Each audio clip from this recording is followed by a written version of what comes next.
ओम साई राम। मैं अपना आज बहुत लकी फील करता हूँ अपने आप को कि मैं बाबा की अनुभूति सबके साथ शेयर कर रहा हूँ। Thank you Vinita ji. और मैं स्टार्ट करता हूँ। मैं बाबा से जुड़ा हूँ 2006-2007 से। तब मुझे बाबा के बारे में कुछ नहीं पता था, कुछ भी नहीं। सिर्फ हमारे घर में एक छोटी सी बाबा की सिल्वर कलर की कॉइन होती थी। तो एक दिन अचानक एक शाम को सीरियल चल रहा था। मैं बेस कलकत्ता में हूँ, पर मेरी वर्किंग सब कुछ दिल्ली में रही। तो बाबा मुझसे दिल्ली में ही जुड़े एक्चुअली। तो मैं घर पे बैठा हूँ कलकत्ता में, मैं सीरियल देख रहा हूँ। एक कोई जी टीवी या किसी भी एक सीरियल आ रहा है और बाबा का सीरियल चल रहा है। मैं बाबा से पूछा और मुझे ना तब मतलब बाबा पे इतनी वो नहीं थी। मुझे लगता था भगवान ही सब कुछ है। मैं शिव जी का बहुत बड़ा भक्त हूँ। हमारे घर में कृष्ण गोपाल सब कुछ है, सारे भगवान जी हैं। तो मैंने बोला और मुझे ये गुरु वुरु में नहीं समझ आता था। बट मैंने बोला बाबा तुम इतने ही सबके ऊपर दया कर रहे हो, ये कर रहे हो, मेरे पास। मैंने ऐसे ही उन्हें बोला कैसे आओगे तुम मेरे पास, तुम तो टीवी में हो। पर आप बिलीव नहीं करोगे, और उस बात को ना मैं भूल भी गया था। उसके आधे घंटे बाद कोई नहीं था घर में, मैं अकेले बचता है। नीचे की आंटी आती है, सीमा आंटी। वो गई थी तिरुपति। उन्होंने मुझे बोला मम्मी है? मैंने बोला नहीं आंटी, मम्मी तो है नहीं। कह रही ये ले प्रसाद, और साथ में एक छोटी सी फोटो दी। अब आप सोचो उस छोटी सी फोटो में तिरुपति भगवान है। तिरुपति भगवान के साथ शिरडी भगवान, मतलब मेरे बाबा कैसे आ गए? आप वही फोटो आप मैंने जो शेयर करी है, आप देखो। मतलब बहुत रेयर दिखते हैं तिरुपति भगवान और मेरे बाबा। पता नहीं, मैंने तो कभी देखा नहीं। और मैं मतलब मैं ना थॉ रह गया कि क्या, मतलब ये कोई मतलब कैसे, मतलब क्या? थोड़ी देर बाद मम्मी आई। थोड़ी देर बाद मैंने मम्मी को ये बताया। मम्मी ने बोला कि ये कार्ड आप अपने वॉलेट पे रखो। जब आपको ऐसा लग रहा है, मैंने उसको वॉलेट पे रखा। मैं मतलब तब भी मैंने वो फ्रेम नहीं कराया। और फिर दिन चला गया, मैं भूल गया, मतलब सब कुछ हो गया। 2007, ये 2006 की बात है। 2007 में मुझे एमबीए के लिए दिल्ली जाना पड़ा। तो मैं दिल्ली चला गया।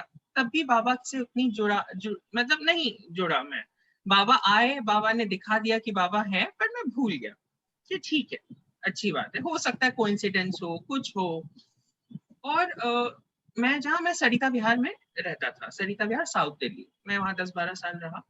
तो वहीं से मैं बाबा से जुड़ा। और वहाँ पे एक छोटा सा मंदिर हुआ करता था, छोटा नहीं बड़ा मंदिर। हम कहते थे डी ब्लॉक। रही थी कि 2007-8 में मतलब मैंने एमबीए करा, और उस टाइम पे थी वो कुछ अमेरिका का वो वर्ल्ड वो क्रैश, बिल्डिंग्स क्रैश हो गए थे। तो जॉब नहीं, तो मैं बड़ा परेशान था कि इतना पैसा खर्चा हुआ, मैं एमबीए के लिए आया, क्या होगा। और मैं और मेरा दोस्त ऐसे ही हम मंदिर चले गए। मंदिर में उस टाइम पे बाबा की मूर्ति, जो मेरी दूसरी फोटो है, मैंने जो आपको दूसरी फोटो भेजी, मंदिर में बाबा की मूर्ति, और सब लोग ओम साई करके क्या कहते हैं, शाम की आरती कर रहे हैं। कुछ आंटी थी, कुछ लोग थे। मैं गया, मैंने बोला क्या हो रहा है पंडित जी, क्या क्या हो रहा है यहाँ पे? कह रहे साईं बाबा की आरती है, आप जाओ खड़े हो जाओ। मैं गया, मैं बाबा के सामने बस खड़ा हुआ, और आप बिलीव नहीं करोगे, मुझे पता नहीं क्या हुआ, मैं रोना चालू कर दिया। मैंने मुझे ऐसा लगा जैसे बाबा ने मुझे बुला लिया कि तू आ जा, अब टाइम हो गया है, अब तू मेरे शरण में आ जा। आप बिलीव नहीं करोगे। और उसके बाद से बाबा ने मेरा ऐसा हाथ थामा कि आज तक नहीं छोड़ा। ना ही मेरे परिवार का, ना ही मेरा। और मेरे से सब कोई, मतलब मेरे मौसी, मतलब हमारे घर में सब कोई अब बाबा के मतलब ऐसे भक्त हो गए कि आप पूछ नहीं सकते। और वहां के ही एक और मैं आपको बात बताऊं कि हर शाम को हमारे यहाँ आरती होती थी। एक कुछ हमारी आंटी होती थी, हम लोग कहते थे साईं मंडली। और मैं उसके साईं मंडली का सबसे छोटा बेटा, क्योंकि मैं अकेला रहता था पीजी में। तो सब आंटी मुझे बहुत प्यार करती थी। कुछ भी घर से हलवा वो सब बना के लाती थी बाबा को, हम लोग शाम को चढ़ाते थे। मैं भी मतलब मुझे भी भोग मिलता था बाबा का। और मैं बाबा के लिए अग्रवाल स्वीट से जलेबी लेके जाता था हर दिन। मुझे ऐसा लगता था कि बाबा को मेरे हाथ से जलेबी खानी बहुत जरूरी है। पर कुछ महीनों बाद ऐसा हुआ कि वहाँ मतलब मंदिर में ना कुछ पॉलिटिक्स समथिंग हो गया कि लोगों को लगने लगा कि हम 5-6 लोग हैं, हम ही सिर्फ बाबा को वो करते हैं, और मंदिर में ये सब कुछ बंद कर दिया। मेरा दिमाग हो गया खराब। मैंने बाबा को बोला कि बाबा, तुमको अब मैं कैसे मतलब आरती करूं, कैसे खिलाऊं? ठीक है खिला, तो मतलब मैं कौन होता हूँ खिलाने वाला, मैं आज भी कहता हूँ, बट मैं कैसे तुम्हें भोग लगाऊं? अब सब कुछ बंद हो गया, पंडित जी ने सब बंद कर दिया। आप बिलीव नहीं करोगे, उस दिन थर्सडे था, एक दिन सुबह सुबह, और मेरा था कि मैं हर दिन सुबह मंदिर होके मैं ऑफिस जाता था। मतलब मेरा सुबह हमेशा का यही रहा है कि मैं मंदिर जाता था। वो डी ब्लॉक का मंदिर, मुझे ऐसा लगता था कि वहां मेरे बाबा बैठे हैं, बाबा का दर्शन करूंगा और मेरे भोले बाबा का दर्शन करूंगा और मैं ऑफिस जाऊंगा, सब कुछ ठीक रहेगा। आप बिलीव नहीं करोगे, वो मैंने थर्ड फोटो जो भेजी है वो मेरे बाबा हैं, सरिता विहार के। मतलब वही सब कुछ है मेरे लिए अभी भी।